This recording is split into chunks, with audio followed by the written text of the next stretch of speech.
Selamünaleyküm. Bütün Hazirunuz saygıyla, sevgiyle selamlıyorum. Hello, everyone. Good morning. I would like to welcome all of you. I'm the Secretary General of Islamic NGOs, and on behalf of my association, I would like to welcome all of you. First of all, let me begin by thanking everyone, each and every organization and the participants for contributing to the organization of this event.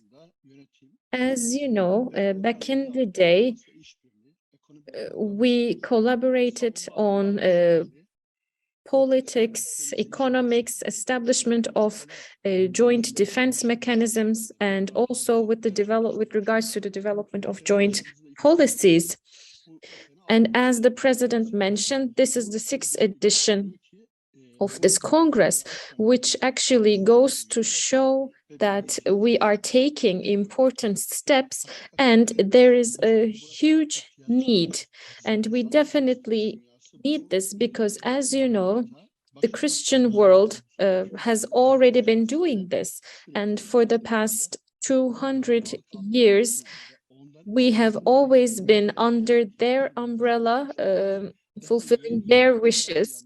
So we had to cut our ties within each other. So it's fairly new that we are getting to know each other much more.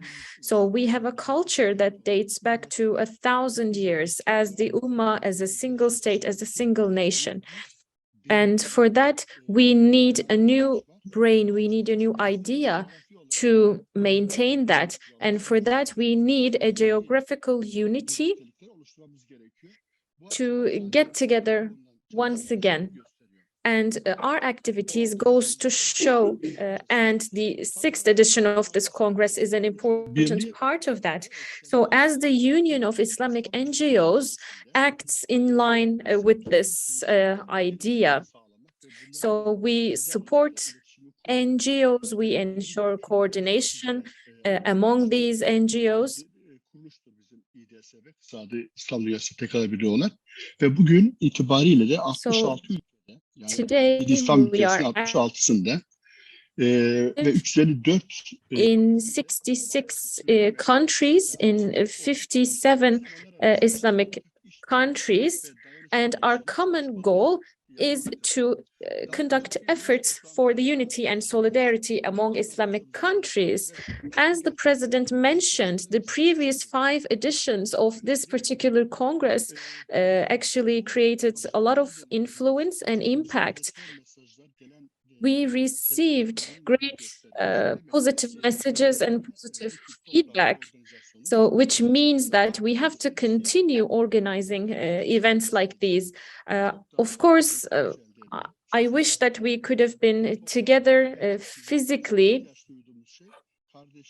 because we need to consolidate our brotherhood. We need to embrace one another. That's important. So this is, I think, the biggest advantage of events like this. So during coffee breaks and during lunches, we can actually get together physically, see one another. And I hope in the future, we will hold these events together physically. But as you know, because of the pandemic, we are holding this particular edition online. But of course, we would prefer to have been physically together. So IDSB, our organization, is active in a variety of fields: youth, sports, economics, politics, women's empowerment. So we implement active and effective programs. And we also have International Family Institute, and we also have a youth institute that gets together youth NGOs.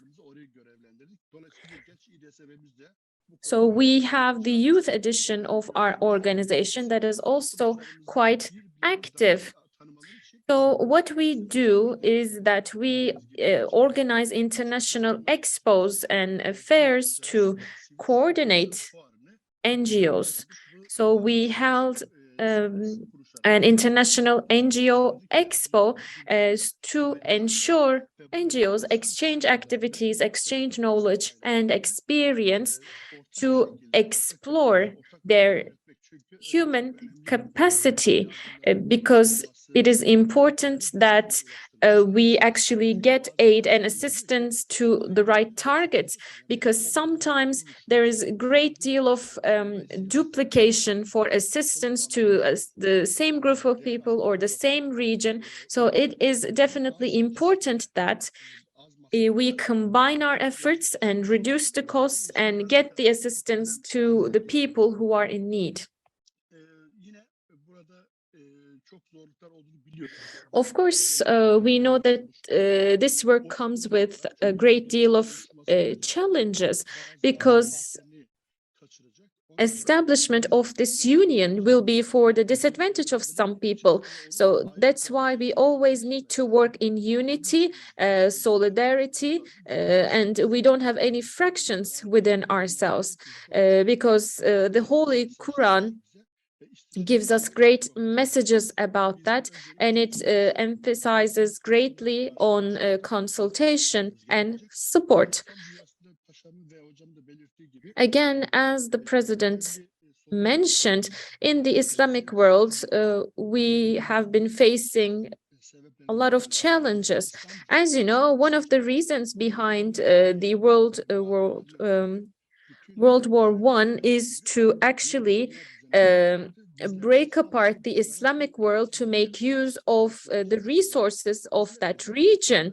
And we are actually, unfortunately, working towards that goal. And this upsets us. For example, Kuwait actually produces 10% of the global oil production, about 100 million barrels. So this corresponds to the 10% of the global oil production. Only even this will definitely benefit the entire Islamic world. So the gains of one country can actually feed everyone in the entire Islamic world. As you know, African and Asian countries host the majority of the world's underground resources.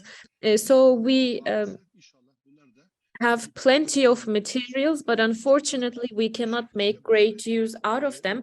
But thankfully, such organizations and events will help us learn how to make use of these resources.